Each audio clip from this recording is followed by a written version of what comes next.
90।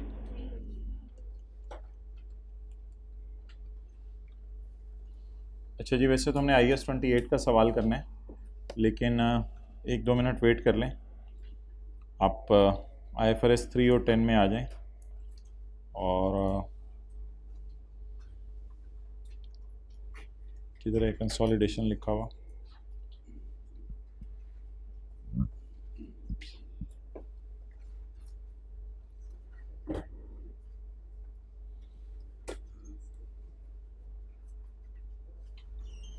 Page 155 पर एक adjustment है 0.4।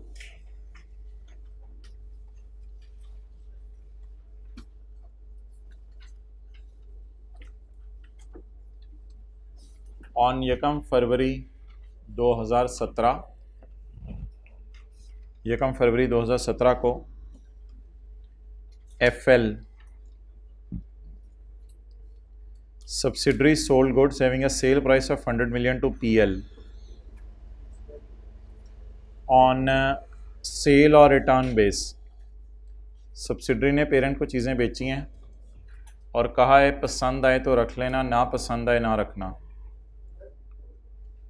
40% पेज लिखा हुआ नीचे, 40% of page 155, 40% of these goods were returned on 1 May 17 and the remaining were accepted। 40% return होगी।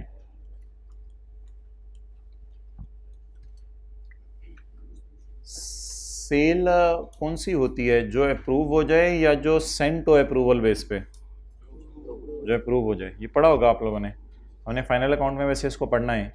सेल कौन सी सेल समझी जाती है? जो अप्रूव हो जाए या जो आपने भेजी है वही सेल है, या जो अप्रूव हो? जो अप्रूव हो तो ये सेल नहीं होती भाईजान। पेज 155, सब्सिडरी ने बेची हैं चीज़ें पेरेंट को, अगर पसंद आए रख लेना, ना पसंद आए ना रखना। इसको सेल नहीं कहते।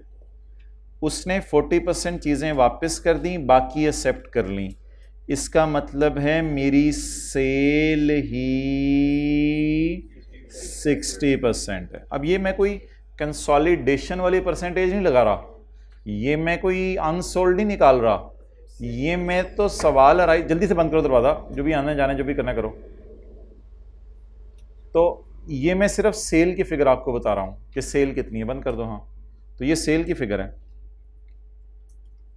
अच्छा, सेल को ना कुछ करना नहीं है, कुछ 6/12, 8/12, 10/12। वजह ये 30 जून 17 है हमारा ईयर एंड, और हमने ख़रीदा 1 सितंबर 16 को। तो सारी की सारी सेल अल्लाह का शुक्र है शोहर और बीवी बनने के बाद की ही है। क्यों? क्योंकि लिखा हुआ है 1 फरवरी 17 को। तो सारी सेल, वो जो पास्ट पेपर क्वेश्चन 4 में एक मसला था, तो ये सारी सेल शोहर बीवी बनने के बाद की है, इसलिए इसको कुछ करने की ज़रूरत नहीं। बस ये सोल्ड की फिगर आ गई। Unsold 20% of these goods were accepted goods, total 100 की नहीं।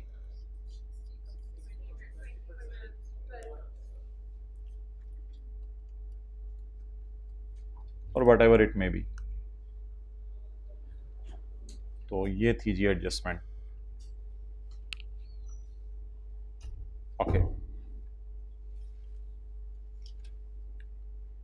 इस सवाल में एक और एडजस्टमेंट भी है 0.3 में।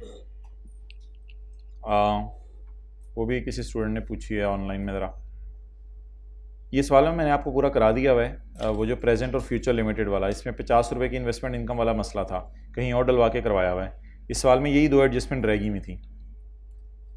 साल के मिड में पेरेंट ने सब्सिडरी को मैन्युफैक्चरिंग प्लांट बेचा है जिसकी कैरिंग वैल्यू 42 है और बेचा है 30 मिलियन का।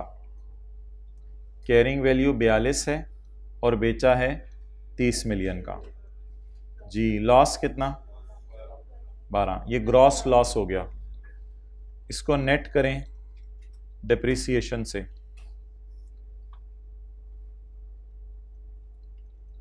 12 डिवाइडेड बाई 6 इंटू 1। 11।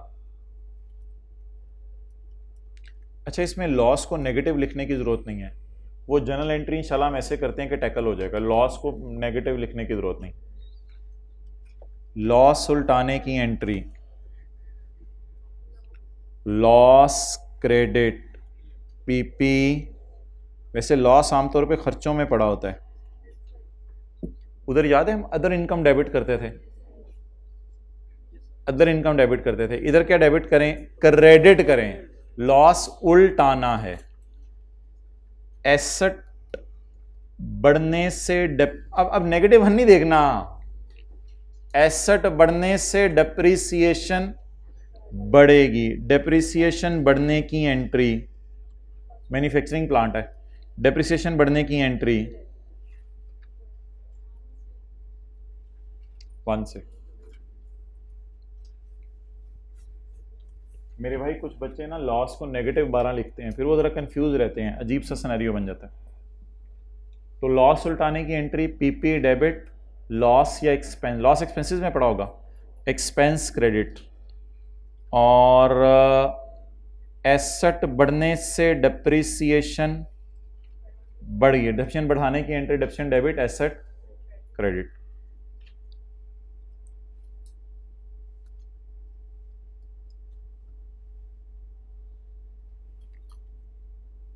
असल में इसके पीछे एक लॉजिक डिस्कस की थी वो ज़िंदगी में कभी, ऐसे ही वो डिस्कस कर रहा हूँ। असल में ख़रीदने वाले ने सस्ता ख़रीदा है, तो अगर ना बिकता तो सस्ता ना बिकता, ज़्यादा प्राइस पे डेप्रिशिएट, ज़्यादा प्राइस पे डेप्रिशिएट होता रहता। तो अब कम प्राइस पे डेप्रिशिएट हो रहा है तो हमने थोड़ा सा और डेप्रिशिएट कर दिया है।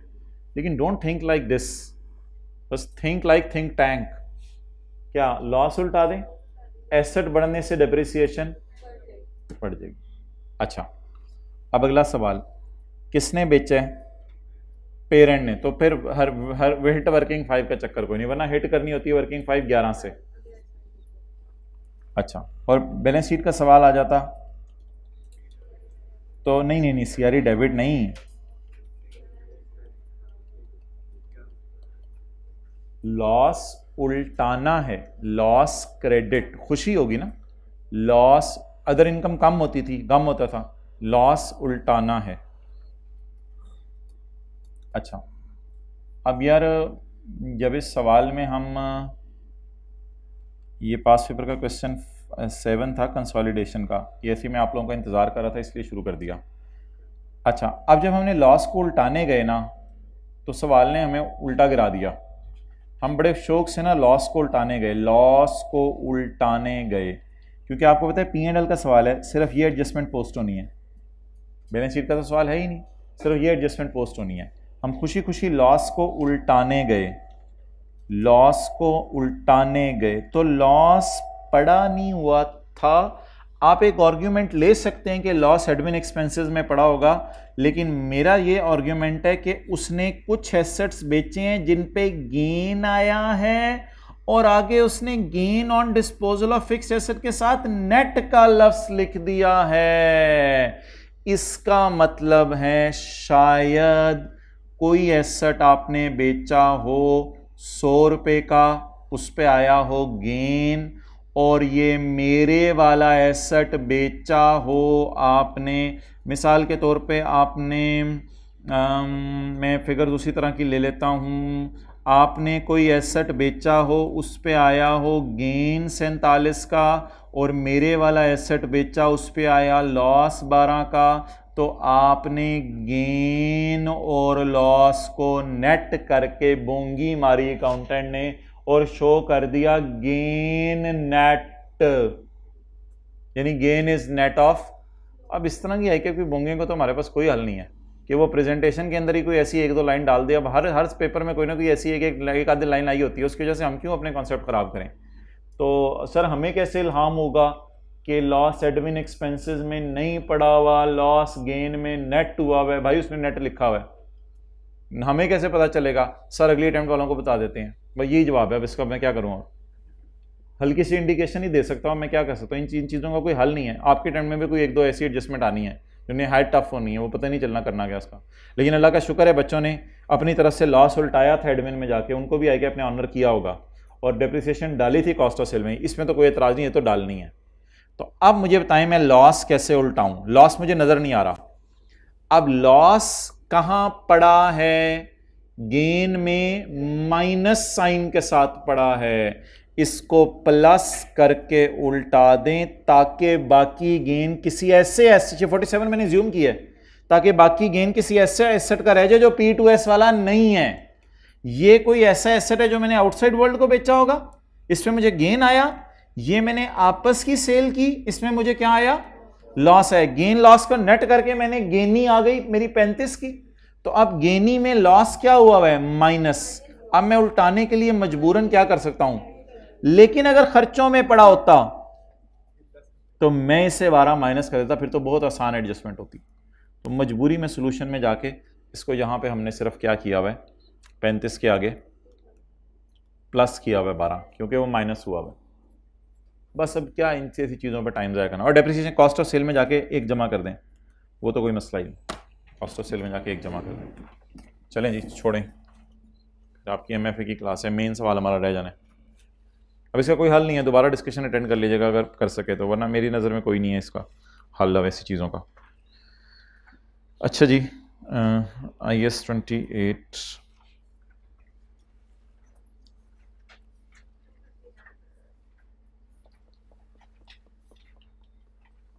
Page number 259।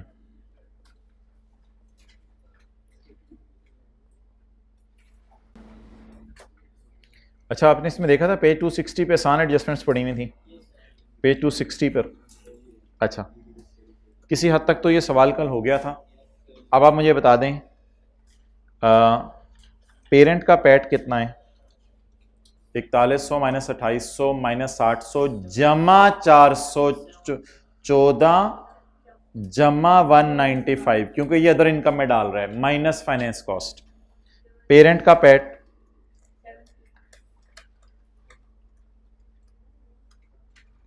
जी कितना, 1109।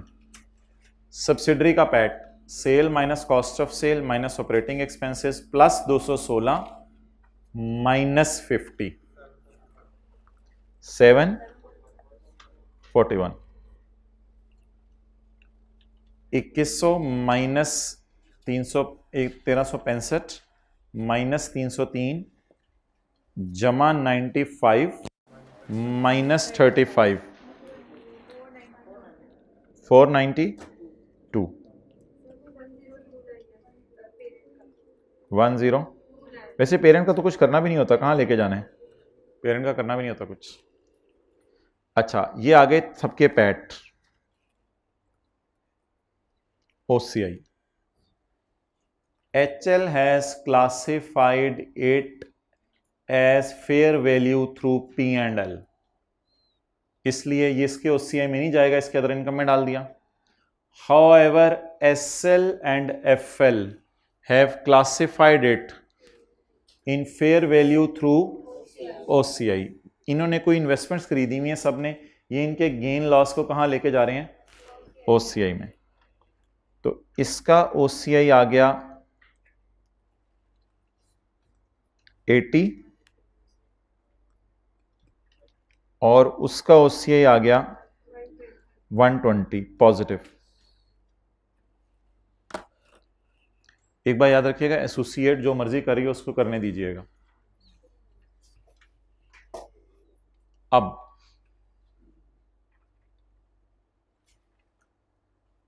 वर्किंग 5.1, इसके बाद वर्किंग 5.2 और वर्किंग 5.3।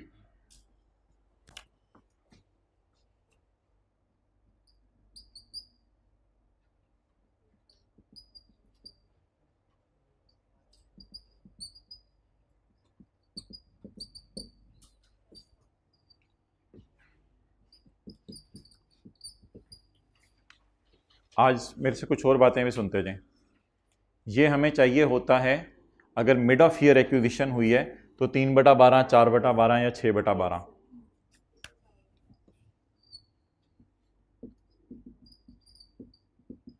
ये हमें चाहिए होता है अगर मिड ऑफ ईयर एक्विजिशन हुई है तो 4/12, 6/12, 3/12 ज़रब पीस शेयर 7% भी लगानी होती है। ये भी हमें एक्विजिशन डेट के बाद वाला ओसीआई चाहिए होता है, ये भी एक्विजिशन डेट के बाद वाला ही ओसीआई चाहिए होता है, और ये भी एक्विजिशन डेट के बाद वाला ही ओसीआई चाहिए होता है, और ये प्रॉफिट भी एक्विजिशन डेट के बाद वाला ही होता है। अच्छा जी, अब 1 बाय 1 में लेके चलता हूं चीजें, और तसल्ली से एक चीज शायद आप लोगों ने घर में नोट ना की हो, वो मैंने नोट करवानी है। 1 बाय 1 लेके चलते हैं। एस का प्रॉफिट कितना है? 741। हमारा साल 21। हमने खरीदा कब? पिछले साल। इस पूरी फिगर को उठा लें, कोई मसला नहीं। 741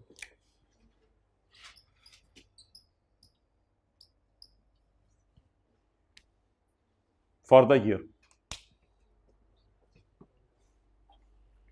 अच्छा जी, 492 हमने खरीदा कब? हमारे साल में यकम मार्च को। मार्च, अप्रैल, मई, जून, जुलाई, अगस्त, सितंबर, अक्टूबर, नवंबर, दिसंबर। 492 इंटू 10/12।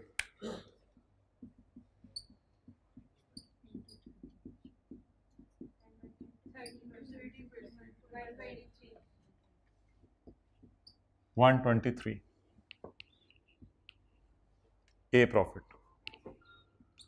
ये हमें इसका प्रॉफिट चाहिए होगा मार्च, अप्रैल, मई, जून, जुलाई, अगस्त, सितंबर, अक्टूबर, नवंबर, दिसंबर का। ये प्रॉफिट इसका इस काबिल है कि मैं P&L के मुंह पे कंसोलिडेट कर लूं इसको।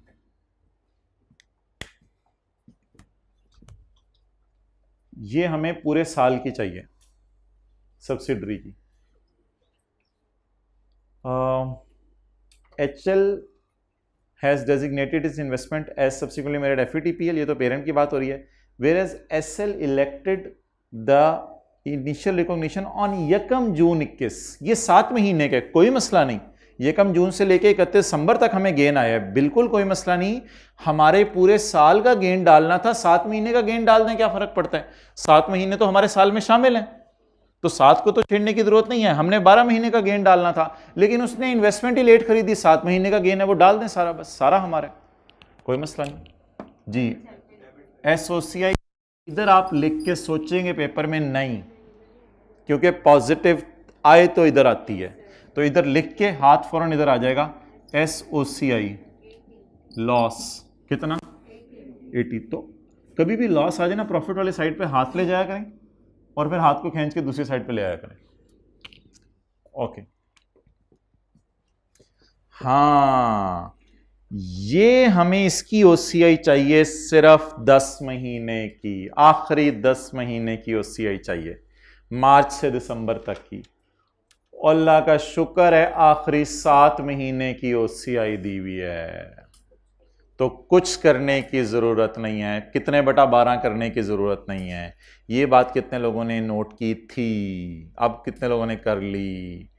तो देखिएगा, हमें ना असल में ये जितनी चीज़ें होती हैं ना, चारों वर्किंग 5, 5.1, 5.2, 5.3, ये एक्विजिशन डेट के बाद चाहिए होती है। वो अल्लाह का शुक्र है सवाल इतना तेज़ है कि इधर यकम जून लिख रहा है।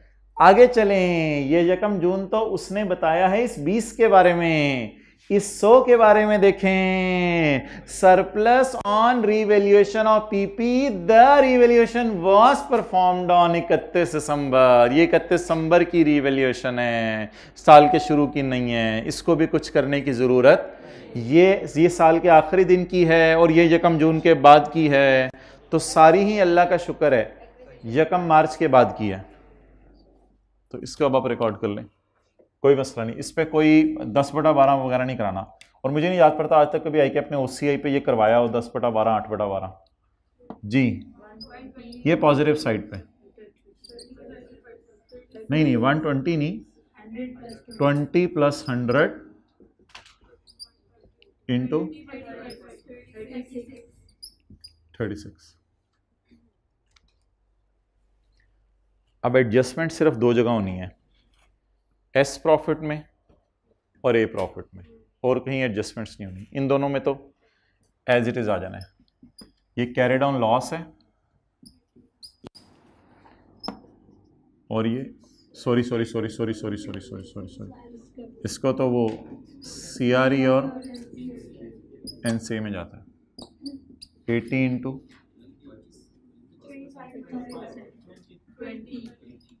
20, ये तो carried on as it is उतार लें क्योंकि इसमें 7% लगी हुई है। तो that is a starting of our question, sale cost of sale, GP, operating expenses. ये पेरेंट और सब्सिडरी की सारी चीजें लिख दी। एक चीज मैंने आपके लिए छोड़ी भी थी, इधर आए। अब करना क्या है, अब ये सारी चीजें काट दें, ठीक है जी। ये सारी चीजें काटने के बाद इधर एक मिनट देखें, ये P का पैट आ जाएगा और ये S का पैट आ जाएगा। भाईजन P का OCI और S का OCI भी डालें, A के OCI के लिए अलग लाइन डालेंगे इंशाल्लाह हम। ये P का OCI डालें और S का OCI डालें। किधर है, अभी तो 2:20 पे क्लास शुरू होनी है। आज जल्दी है, किस वजह से? रिस्क मैनेजमेंट देख लेते हैं, अभी रिस्क को मैनेज कर लेते हैं। इधर देखो, ठीक है, उधर जाओ, उधर आप पता करो सर आज से जब निकलें तो उनके कदम जब निकलने शुरू हो तो हमें बता दें। अच्छा, तो PBT, इसके बाद ऐड OCI ऐड कर दें, ठीक है। OCI में आप स्पेसिफिकली चीज़ें अलग से भी बता सकते हैं अगर आप बताना चाहें कि OCI के अंदर क्या चीज़ें आ रही हैं, ठीक है। तो गेन ऑन सिक्योरिटीज और रीवैल्यूएशन सरप्लस, लेकिन वो तो एसोसिएट के वो अलग लाइन के तौर पे आ जाएगा। अब आप मुझे बता दें, अभी नहीं निकले, बता देगा ना कोई बंदा। P की लाइनें भी लाइन बाय लाइन ऐड करते हैं, S की भी लाइन बाय लाइन ऐड करते हैं। अब मुझे बताएं उधर जाके, P का तो OCI गेन कोई है ही नहीं, जीरो लिख के कॉन्सेप्ट क्लियर होता है घर में। P का तो कोई OCI है ही नहीं, किसका OCI है?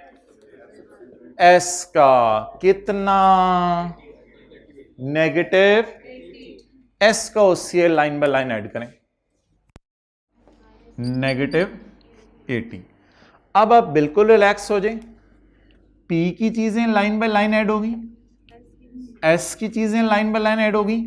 अब रह गया मेरे भाई दो लाइनें, यहां A का प्रॉफिट आएगा और यहां A का OCI आएगा, वो भी आज लिख लेते हैं, जगह बना लेते हैं। Share of profit from associate, share of from associate. ये एक बेसिक स्ट्रक्चर है सवाल का जो आपने शुरू करने से पहले सारी चीजें कर लेनी है, और अब आपने एडजस्टमेंट्स पढ़ना शुरू करनी है। बता दिए किसी को सर, जब गुजरे तो बताएं, निकले तो बताएं। बता जी।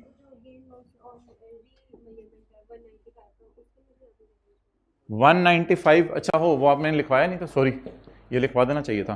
हाँ जी, इधर देखें जी, P&L के आइटम उठाएं, P जमा S, P जमा S, P जमा S, P जमा S। ये 8 चीजें आ गई, 1 2 3 4 5 6 7 8। इसको अगर सॉल्यूशन में मैंने अलग लाइन आइटम के तौर पे डाला हो तो माजरत, इसको अदर इनकम में डाल दें, अदर इनकम में डाल लें। 190, ये भी P का है, P की अदर इनकम, और P फाइनेंस कॉस्ट जमा S फाइनेंस कॉस्ट, 0 + 50। तो that is like unadjusted question. अब एडजस्टमेंट्स पढ़ना शुरू करते हैं। Details of HL's investments are as follows. पिछले साल के मिड में हमने सब्सिडरी को खरीदा है, ये आपकी जो है वो कौन सी आ रही है? प्री आ रही। तो प्री आ रही हमारी यूज होगी वर्किंग 1 में, क्योंकि वर्किंग 1 तो हमने हर सवाल में करनी ही होती है। अच्छा, और ये सब्सिडरी का क्या है? Share capital.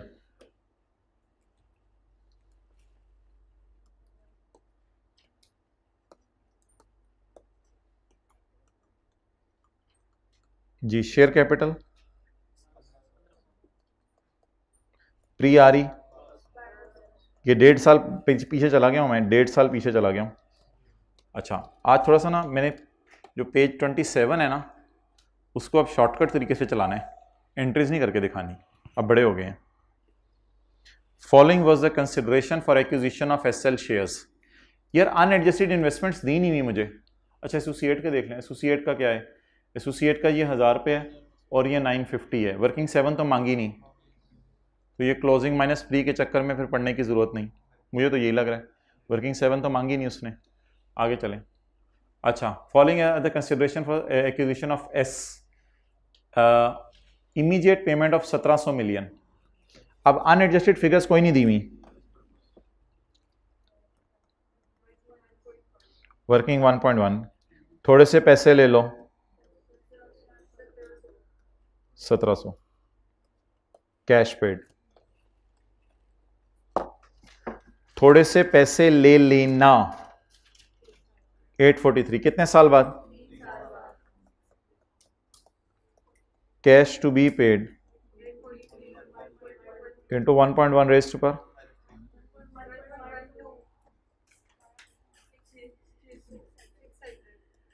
600। एंट्री सोचें, investment debit payable credit, investment debit payable को क्रेडिट करने की जरूरत नहीं है। अगली एंट्री इंटरेस्ट वाली, वर्किंग 1.2, प्रोविजन, इन्वेस्टमेंट में कितनी डाली,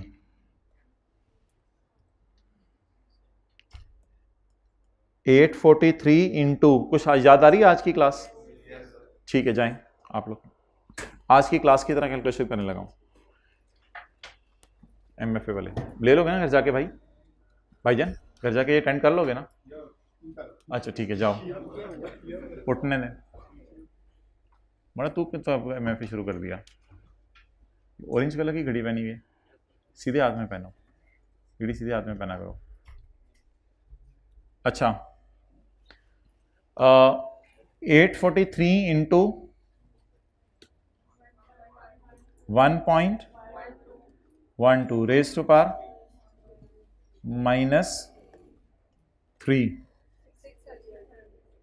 600। ये वो जो आज प्रोविजन टाइप कैलकुलेशन की है। अच्छा जी ये किस दिन की एंट्री है? 1 जुलाई 20, जिस दिन हमने सऊदी किंग को वादा किया है। इसके बाद आप उस तरह भी कैलकुलेशन कर सकते हैं, लेकिन इधर मैं सादा तरीके से कैलकुलेशन आपको कर देता हूं, जैसे भी आपको पसंद हो। 600 ज़रब 12%, 72। What is this?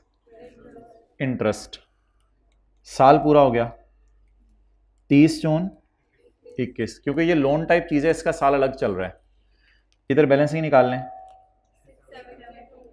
या फिर ये भी आप कर सकते हैं कि 843 इंटू 1.12 रेज़ टू पावर -2 करके इसको बैलेंसिंग निकाल लें। अच्छा ये कैरिंग अमाउंट आ गई, प्रोविजन की कैरिंग अमाउंट आ गई 30 जून। हमारा साल क्या है? 31 दिसंबर 21। आप इसको अपने साल के एतबार से चलाएं, इसे छेड़े मत, इसे साल के एतबार से चलाएं अपने। अच्छा जी 30/6/22, इंटरेस्ट 672 इंटू 12%, ये एक और तरीका भी हो सकता था 81। अच्छा जी 30 जून 22, मैं 2 कॉलम चला रहा हूं या एक ही प्रोविजन का कॉलम बस जी? 753। अब आप ढूंढ के बताएं इसमें से हमारे साल का इंटरेस्ट अगर लीज पड़ी हुई है तो 72 में तो 6 महीने पिछले साल के हैं और 6 हमारे साल के, और 81 में 6 महीने, पहले 6 महीने हमारे साल के और अगले 6 महीने अगले साल के। तो मेरे ख्याल से 72 और 81 को कुछ तोड़ ताड़ के करना था कुछ, और अगर आपको ये बैलेंसिंग नहीं लेना तो 843 इंटू 1.12 रेज टू पावर -2 करके और फिर इसको बैलेंसिंग निकाल लें तो भी यही जवाब आएगा। इसी पैटर्न पे वर्किंग हुई हुई थी। वैसे कितने लोगों को इस तरह समझ आ गई थी जो हुई हुई थी अजीब सी वर्किंग? अच्छा, घर में समझ आ गई थी। ओके,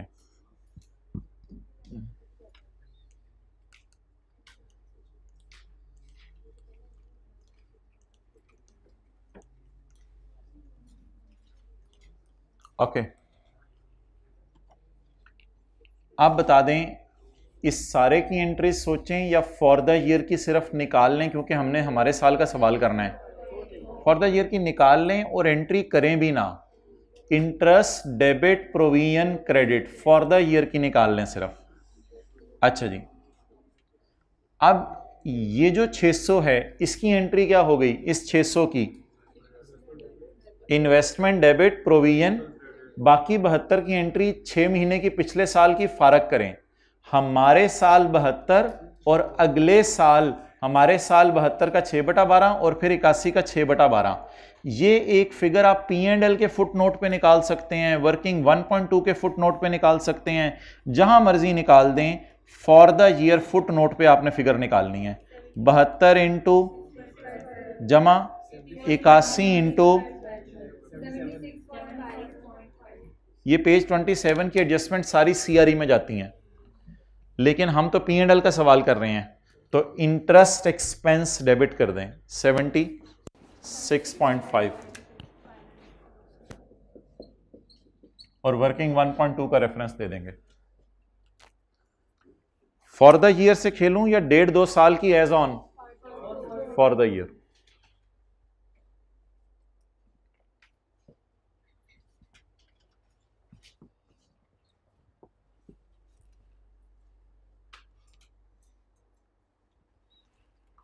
ओके,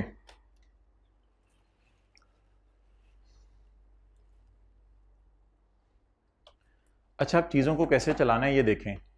कितने पैसे देने हैं? 843। आज या 3 साल बाद? इनको डिस्काउंट करें, एंट्री सोचें, पोस्ट ना करें, सोचें। Investment debit payable, balance sheet नहीं मांगी, पेएबल क्रेडिट ना करें। अगली एंट्री है interest debit payable credit. Interest बस निकाल लें, पेएबल जाए बाढ़ में, इंटरेस्ट बस निकाल लें और इंटरेस्ट को पोस्ट कर दें। It will not hit working 5, ये हिट नहीं करेगा वर्किंग 5 को। Why? It is SRE type चीज, it is not CRE, sorry it is CRE type चीज, तो जैसे हिट नहीं करेगा। नेक्स्ट, आगे चलें। An amount of 500 million is payable on यकम में 21, हमारे साल, लेकिन हमने खरीदा कब है वैसे? पिछले साल। जरा विजुअलाइज करें, पिछले साल के मिड में हमने खरीदा, पिछले साल एंड हो गया होगा 31/12/20 को। एक अमाउंट 500 मिलियन की पेएबल होनी है ऑन यकम मई 21 को। अब मैंने कहा था ये जो डिपेंडेंट होती है ना सब्सिडरी की बाद वाली परफॉर्मेंस पे, तो इसकी पीवी नहीं निकालनी पड़ेगी, उसकी फेयर वैल्यू टाइप दे देगा आपको। तो fair value of this contingent liability, this contingent consideration was 290 on accusation. थोड़े से पैसे ले लेना अगर सब्सिडरी ने अच्छा परफॉर्म किया। Investment debit payable credit, investment debit payable credit, लेकिन इसकी अनवाइंडिंग नहीं होती। ईयर एंड पर इसकी फेयर वैल्यू सवाल खुद देता है, तो उन दोनों को वर्सेस वाली कैलकुलेशन से गुजारते हैं। इसकी अनवाइंडिंग नहीं होती, इसकी फेयर वैल्यू सवाल देता है ईयर एंड पे, फिर उन दोनों को डिफरेंस से गुजारते हैं। अच्छा जी, बता दें जी 500 की एंट्री होगी या 290 की? यकम में 21 को जब मैंने सब्सिडरी को खरीदा था यकम जुलाई 20 को, तो मैंने क्या सोचा था, यकम में 20 को कितने पैसे दूंगा 21 को, लेकिन 500 करनी, 500 की पीवी टाइप निकालनी है, लेकिन ये कॉन्टिंजेंट टाइप चीज है तो इसकी फेयर वैल्यू दे दी उसने on acquisition date as well as on 31 December 20। Year end पे वर्सेस वाली कैलकुलेशन से कहता है ना गुजारो, क्योंकि ईयर एंड पे भी मेरा यही ख्याल है कि शायद 200 असल में इसमें प्रेजेंट वैल्यू खाली रोल प्ले नहीं करती, सब्सिडरी की परफॉर्मेंस भी रोल प्ले करती है। इस वजह से वो कह रहे हैं ईयर एंड पे मेरा अभी तक ख्याल है कि 290 ही देने हैं। तो अब आप मुझे बताएं कि मैं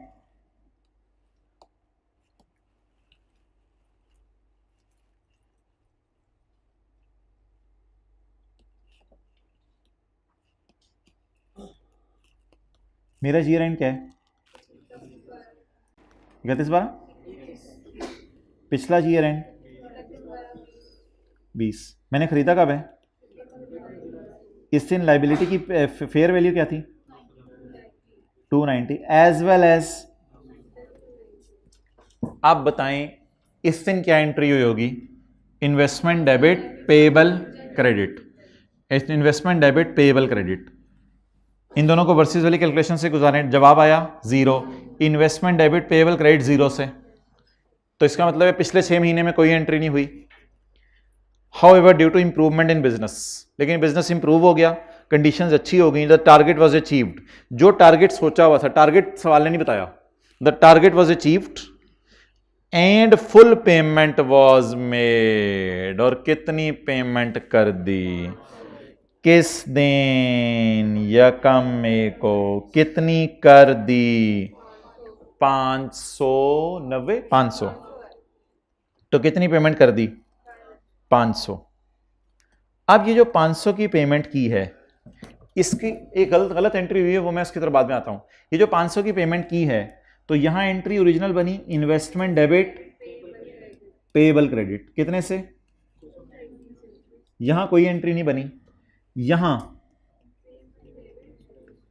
पेएबल डेबिट 290 से, 500 से, और गम डेबिट 210 से।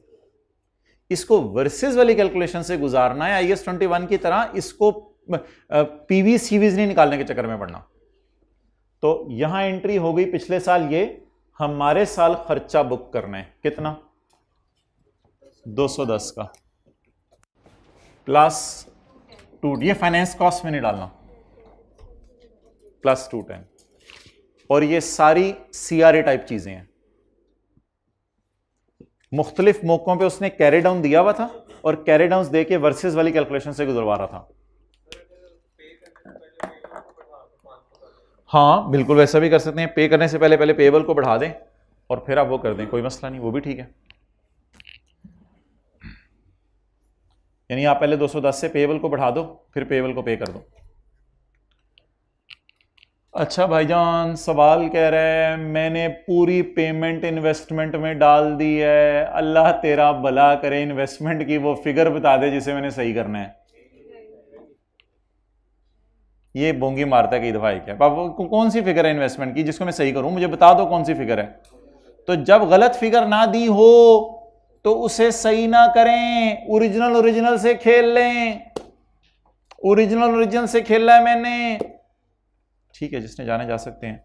मैं आगे मूव करता हूं। अच्छा, तो जब गलत फिगर दी हो तो, सॉरी गलत फिगर ना दी हो तो फिर सही फिगर से खेल लें। अब गलत को मैं कैसे सही करूं? सर हमने कौन सा सही करना था? वैसे भी नहीं ऐसी बातें ना किया करें। आपका एक लेवल है, बल्कि आपके साथ वाले का ज़्यादा है उससे। ये तस्वीर बनती है एक,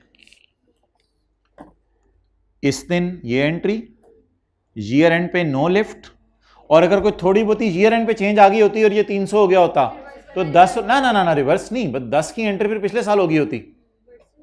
इंटरेस्ट भी जिस तरह था 6 महीने का, 10 की एंट्री फिर पिछले साल होगी होती। अब 300 और 500 का डिफरेंस 200 का खर्चा आना था इधर, ऐसा ही है ना? फिर कुछ एंट्री पिछले साल भी हुई होती।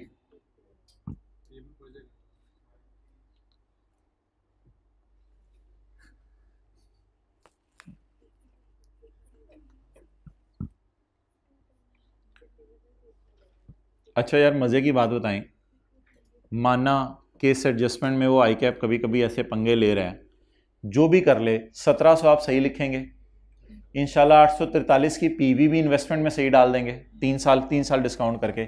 इधर भी 290 आपने, मुझे उम्मीद है, सही डाला होगा।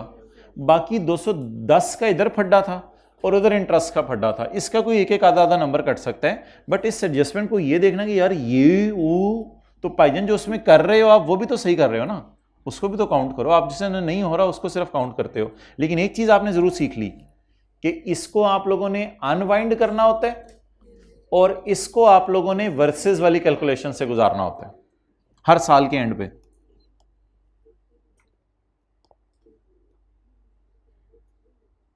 लेना भी ले गए साड़ियां। चलो, at the date of acquisition, पिछले साल मक्खी, पिछले साल at the date of acquisition of SL, carrying value of his assets were equal to the fair value except the following. अच्छा, एक अपने कड़िच मारी थी और बच्चे परेशान भी हुए, इस लाइन को इग्नोर करना था और बहुत से बच्चे इग्नोर करके आ गए थे और सही हो गया था उनका। तो अब अजीब सी चीजें वो दिया करेगा और देगा। हाँ, हर एक एडजस्टमेंट में तो जो आपको आ रही है उससे हटके कोई एक बीच में लाइन डालेगा, लेकिन आपको जितनी समझ आ रही है आपने उतनी करनी है, आधे मार्क्स लेने ईजी होंगे। At the date of acquisition SL carrying value of net assets were equal to the fair value except the following. अच्छा, इस सवाल को मैं इसलिए अच्छा कहता हूं कि इस सवाल में 1.5 साल पहले खरीदा है और 6 महीने पिछले साल के हैं और 1 साल हमारा है। इस वजह से जरा फॉर द ईयर चीज़ों से खेलने की वो प्रैक्टिस करवा रहा है और 6 महीने वालों को इग्नोर करने की प्रैक्टिस करवा रहा है। जैसे हमने 6 महीने का इंटरेस्ट इग्नोर किया थोड़ी देर पहले। And in process research and development for a software had a fair value of 180 and the cost of 140 तो धोखा है। Why the cost of 140 were incurred before acquisition by SL had been expensed out. Carrying value बताएं। तो बुरी वाली development थी, carrying amount 0 आ गई और फेयर वैल्यू 180, तो एंट्री क्या बन गई? ये कितना है टोटल? 2590। अच्छा बताएं जी, 180 की एंट्री करनी है और पेपर में आप लोग बस ऐसा डेबिट करने की जरूरत नहीं है क्योंकि बैलेंस शीट नहीं मांगी। बस ये लाइन पढ़ के आपने 180 की एंट्री कर देनी है, सब टाइम सेव, कोई एंट्रीज नहीं करने बैठ जाना ऐसा डेबिट सरप्लस क्रेडिट। ज्यादा ही आपको मसला है तो 180 वर्सेस 0 लिख दीजिएगा इधर, ताकि उसको पता चल जाए आपने दोनों को कंपेयर किया है। अच्छा, ये किस दिन की बात है? ये किस दिन की बात है? ये बात है 1 जुलाई पिछले साल, 1.5 साल पुरानी बात है ये। 1.5 साल पहले, क्योंकि आपको पता है 1 जुलाई 20 की सारी चीजें वर्किंग 1 में जाती हैं। 1.5 साल पहले सॉफ्टवेयर, ये एडजस्टमेंट यहां तक पास पेपर क्वेश्चन 1 में टेस्ट हुई थी, उसमें भी यही लाइन थी कि कुछ बुरी वाली डेवलपमेंट है, उसकी वैल्यू ये है, वैल्यू इग्नोर करें, वो तो गई खर्चे में हुई है ना। आफ्टर एक्विजिशन, ठीक है, हमारे जहन में एक रैंडम थॉट आ सकती है, ये कोई अब एसआरई टाइप चीज है। आफ्टर एक्विजिशन, वर्किंग 1 टाइप चीज नहीं है। After acquisition SL incurred a further cost of 20 million. SL ने फर्दर कॉस्ट की उस प्रोजेक्ट पे 20 million, which resulted in completion of project on हमारे साल का पहला दिन। यानी ये कॉस्ट पिछले साल इनकर हुई है। आफ्टर एक्विजिशन 1 जुलाई 20 के बाद SL incurred further cost of 20 which resulted in completion of project on 1 January 21। तो हमारे साल के पहले दिन प्रोजेक्ट कंप्लीट हो गया और पिछले साल ये चल रहा था। अब इसके बारे में सवाल खामोश है, तो इसको अच्छी वाली डेवलपमेंट एज्यूम करेंगे। इसको कौन सी डेवलपमेंट एज्यूम करेंगे? अब अच्छी वाली डेवलपमेंट का एसएल ने सेपरेट फाइनेंशियल स्टेटमेंट में क्या किया होगा? कैपिटलाइज किया होगा। और इसको अमोर्टाइज कितने सालों में करना है? और उसने कर दिया होगा amortise, has a useful life of 4 years। तो अब बिला वजह तो हम एज्यूम नहीं करेंगे कि सेपरेट फाइनेंशियल स्टेटमेंट्स में गलती हो रही है। और ये कुछ इस किस्म की चीज तो नहीं है कि जो काम उसने कर लिया है मैंने भी कर लिया, ये उस किस्म का काम नहीं है। उस किस्म का काम पता है क्या होता? उस किस्म का काम फिर ऐसे होता कि ये देखें ना, ये तो जो काम है ही नहीं। Why after acquisition SL incurred further, क्या ये मैंने जो 180 कैपिटलाइज किया उस जैसा उसने को 20 कैपिटलाइज कर लिया? कि मैंने कोई 180 जो कैपिटलाइज किया उस जैसा उसने कहा नहीं तूने 180 कैपिटलाइज किया, मेरा ख्याल है नहीं फेयर वैल्यू 20 है तो मैं भी फीस फर्दर लिखा हुआ है भाई, उसने कोई फर्दर अलग से खर्चा किया बाद में, विच resulted in completion of project on 1 January 21।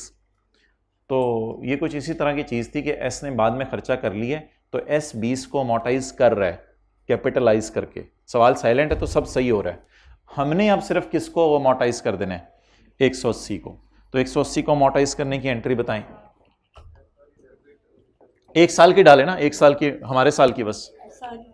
अब वो फुटनोट आप डालना शुरू कर दें, अगर फुटनोट आप लोगों ने डालने हैं। 180 डिवाइडेड बाय 45, एडमिन में डाल दें प्लस 45 अमोर्टाइजेशन 45, साथ साथ वर्किंग 5 हिट करते रहें। ये सरप्लस वाली एंट्री है ना, asset debit surplus credit, amortisation debit, amortisation will hit working 5।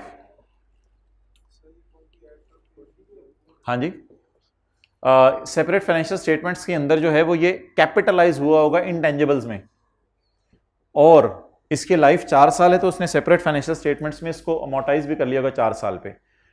अब फर्दर कॉस्ट 20 उसने कर ली अमोर्टाइज, उसने किताबों में 180 रिकॉर्ड नहीं किया हुआ था एक्विजिशन डेट वाला, उसको हम कर लेते हैं।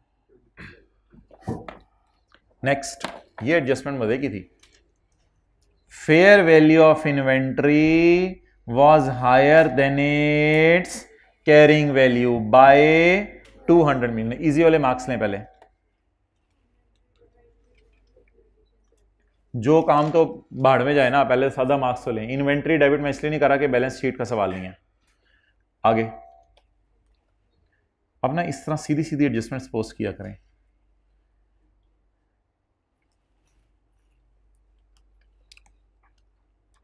इसमें ना मैंने कहा था सोल्ड से खेलना होता है। 1 जुलाई 20, 31 दिसंबर 20, 31 दिसंबर 21। Fair value of the inventory was higher than its carrying value by 200 million. 50% of inventory and 10% of inventory were included in stock. पिछले साल बिक गई है 50, इस साल बिकी है 40, अगले साल बिकेगी 10। सोल्ड को उल्टाना होता है, इसमें अनसोल्ड से नहीं खेलना होता। जो काम हम कर चुके हैं किस डेट पर, एक्विजिशन डेट पर, अगर वो सब्सिडरी दोबारा कर ले तो सब्सिडरी ने जो फॉर द ईयर किया उसे उल्टा दें। पिछले साल कितना प्रॉफिट उल्टाएं, 50%। इस साल कितना उल्टाएं, अगले साल कितना उल्टाएंगे, 10%। Fair value inventory was higher than its carrying value by 200 million. यार ये IS2 मना करता है इन चीजों से कि इन्वेंट्री को फेयर वैल्यू पे ले जाओ। मैं IS2 की बात कर रहा हूं, मना करते हैं इन चीजों से, क्या इन्वेंट्री को फेयर वैल्यू पे ले जाओ।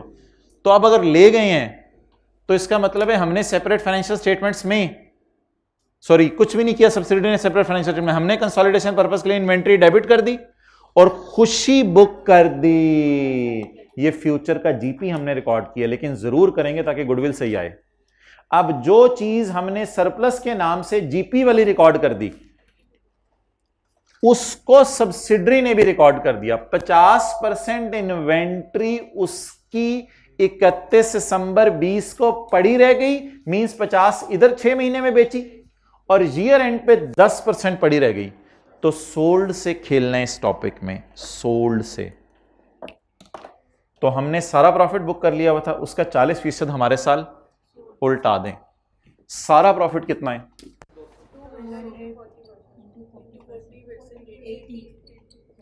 80। अब जीपी उल्टाने के लिए ये एस के एसेट्स हैं, एस के प्रॉफिट में मिलेगा। डिक्रीज इन जीपी लिख दें या increase in cost of sale लिख दें, जो मर्जी नाम लिख दें। डिक्रीज इन प्रॉफिट ही हम लिखते हैं। वैसे ये जो काम वाले सवाल में बताया था P&L में किस तरह पोस्ट होगा। कितने लोग 40% से खेला था, जरा हाथ खड़ा करके बताएं। अच्छा, सवाल का रिदम आपको कुछ समझ आ रहा है? 1.5 साल की कहानी चल रही है, 6 महीने वाली चीजें भी पिछली डाल रहा है बीच में, और 1 साल वाली भी चीजें बीच में डाल रहा है। ये सबसे कमाल सवाल है मेरे ख्याल से, जितने सवाल अभी तक हमने किए हैं। अगली तो मैं आपको बस बता देता हूं कहां कहां फिगर्स जानी है, अगली की जरूरत नहीं है। बल्कि आज कोशिश करते हैं अगली डायरेक्ट पोस्ट करें, टॉप वो टॉप, जल्दी जल्दी वाला। सब्सिडरी ने पे कर दिया डिविडेंड, तो पेरेंट ने P's share of S dividend minus करें, P's share of S dividend. आज बड़े हो जाएं, आज मैं फिगर ऐसे ही आप लोग निकालें। शेयर कैपिटल 1500, जरब, ये तो पूरा सफा आएगा ऑरेंज, जरब, ये फुटनोट घर जाके डालना है, सी वाला पीस शेयर -90।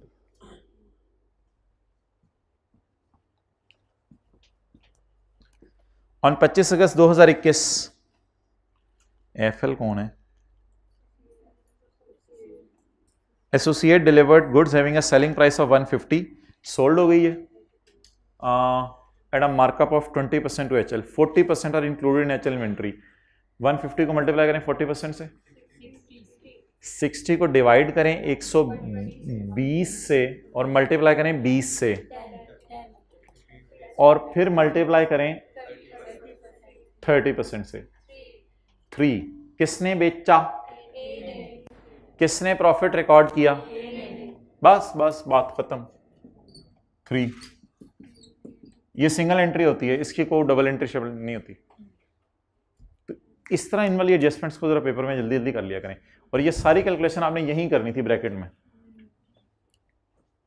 नेक्स्ट, इंपेयरमेंट 15% आप लोग निकाल लेंगे गुडविल की। किसी ने गुडविल निकाली हुई है तो उसकी इंपेयरमेंट मुझे बता दे। एनसीए किस पे है?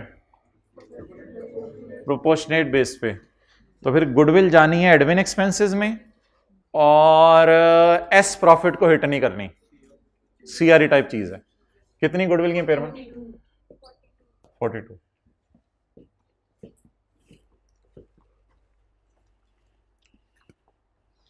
अब आप तो जाना चाहेंगे, लेकिन मेन काम मैंने अब करवाना है, एट्रीब्यूशन वाला।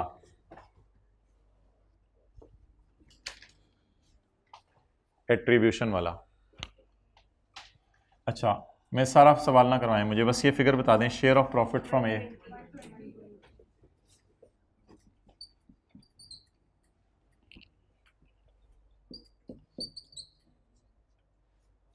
पीबीटी जरा ऊपर से बता दें सोल्यूशन से देख के। 1346.5। थोड़ा सा अटेंटिव हो जाए आप। किन दो वर्किंग्स को पूरा नहीं करना? 5 और 5.2 को, क्योंकि उनका एट्रीब्यूशन से ताल्लुक है। इन वर्किंग्स को पूरा नहीं करना। अच्छा,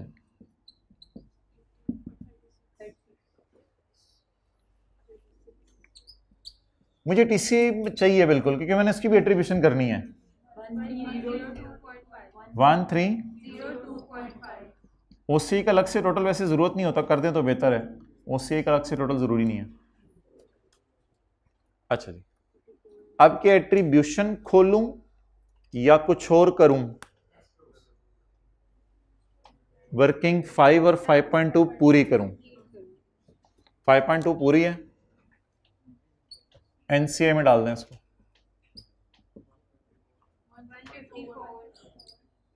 741 माइनस 45 माइनस 80 जरा 25%।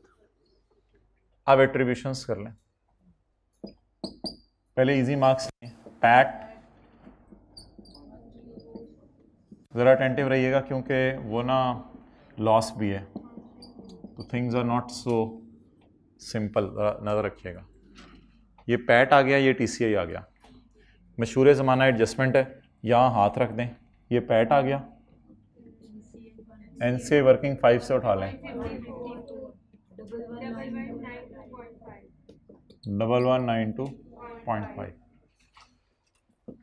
और इधर मैंने आप लोगों को कहा हुआ था वर्किंग 5 5.2। अच्छा जी, एनसीआई को पैट भी दें, ओसीआई भी दें, पैट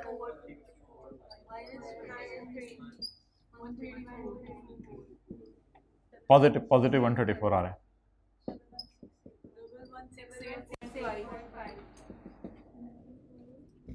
डबल 168.5